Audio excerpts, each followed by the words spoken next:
ဘာကြောင့်မာမာနတွေကဖြစ်နေတာတော့လို့စီသိကြည့်လို့ရှိရင်နော်အရေးကြီးတဲ့အကြောင်းတရားလေးတစ်ခုကအသိဉာဏ်နည်းလို့ဆိုတဲ့အဖြေပါပဲဟုတ်လားအသိဉာဏ်ပညာနည်းလေမာမာနကြီးလေပဲဘုရင်တို့ဘေးသဘောတော်တို့ငယ်ငယ်တုန်းကနော်ဇဗနှံလေးကငိုက်နေတယ်ဆိုတော့ဩသူ့မှာအနှစ်ဆန်တဲနေလို့သင်ခဲ့ရတယ်ပေါ့ဟုတ်လားဩဇဗနှံလေးကထောင်းဖြစ်နေတယ်ဆိုတော့ထဲမှာဘာအနှစ်မှမရှိဒါကြောင့်မလို့သူကထောင်းဖြစ်နေတယ်အဲ့ဒါလိုငိုက်နေတဲ့ဇဗနှံလေးနဲ့နော်ထောင်းနေတဲ့ဇဗနှံလေးကိုဥမာပေးပြီးတော့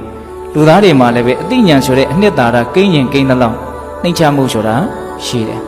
အသိဉာဏ်ဆိုတဲ့အနှစ်သာရမရှိရင်မရှိသလောက်မြင့်မောက်မှုတွေဆိုတာဖြစ်နေတာဟုတ်ရဲ့လားဒါကြောင့်ဦးဇင်းတို့ဘေးသက်ပေါင်းသူတော်ကောင်းတို့ဘဝမှာမာမာနတွေဘာကြောင့်ဖြစ်နေတာတော့လို့စီစစ်ကြည့်လို့ရှိရင်နော်အသိဉာဏ်ပညာနည်းလို့ဟုတ်ရဲ့လားဦးဇင်းတို့မဟာဝိဇ္ဇာတုတ်တံမှာမြတ်စွာဘုရားဟောထားတဲ့နော်ဏိဂုံးကျုပ်ဂါထာလေးတစ်ပုဒ်ရှိတယ်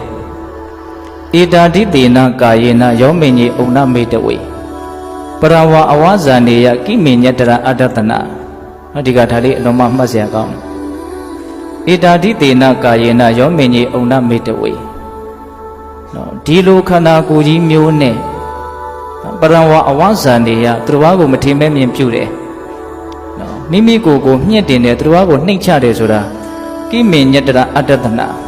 မသိမြင်ခြင်းတည်းဟူသောအကြောင်းကြောင့်ပါလို့မြတ်စွာဘုရားဟောတာဆိုလိုတာကကိုယ်ခန္ဓာရဲ့သဘာဝအမှန်ကိုယ်ဘဝရဲ့သဘောအမှန်တွေကိုမသိတာကိုအကြောင်းပြုပြီးတော့တတ္တဝါတွေကကိုယ်မြင့်တင်ကြတယ်သူတော်ဘာကိုနှိမ့်ချကြတယ်ဒါတွေကအလုံးမစဉ်းစားတဲ့အကောင်းဆိုလိုတာကဒကာရမတို့ဦးဇင်းတို့ရဲ့ဘဝတော့ဒကာရမတို့ဦးဇင်းတို့ရဲ့ဒီခန္ဓာဒီအနေထားဒီအဖြစ်ပြက်မျိုးနဲ့ဘာမှမာမာနတက်เสียအကြောင်းမရှိဘူးဆိုတဲ့အဓိပ္ပာယ်ဟုတ်ရဲ့လားနော်ဒီလိုခန္ဓာကိုယ်မျိုးကြီးနဲ့သူတော်ဘာကိုနှိမ့်ချနေတာကိုမြင့်တင်နေတာဟာ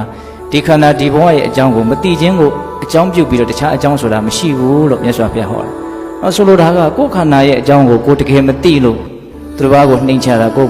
မြင့်တင်တာ။အဲ့တော့ကိုယ်ခန္ဓာရဲ့အကြောင်းကိုယ်ဘဝရဲ့အကြောင်းကိုသိရင်သိသလောက်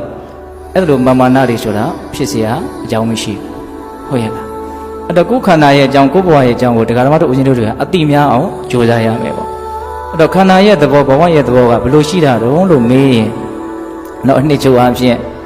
ခန္ဓာသည်ဘာတွေဖြစ်လာလို့မှမတည်မြဲဘူးဆိုတဲ့အနိစ္စသဘောရှိတယ်။ဘယ်သူမှမငြင်းနိုင်ဘူးဟုတ်တယ်မဟုတ်လား။နော်မတည်မြဲတဲ့အတွက်ကြောင့်ဘာတွေဖြစ်နေလို့မှကောင်းတယ်လို့ဆိုလို့မရဘူးလို့ဆိုတဲ့ဒုက္ခသဘောရှိတယ်။ပြီးတော့ဒီခန္ဓာရဲ့သဘာဝဆိုတာကိုယ်ကလည်းသူတို့ကိုအစိုးမရတယ်လို့သူတို့ကလည်းကိုယ့်ရဲ့အလိုကိုလိုက်တယ်ဆိုတာ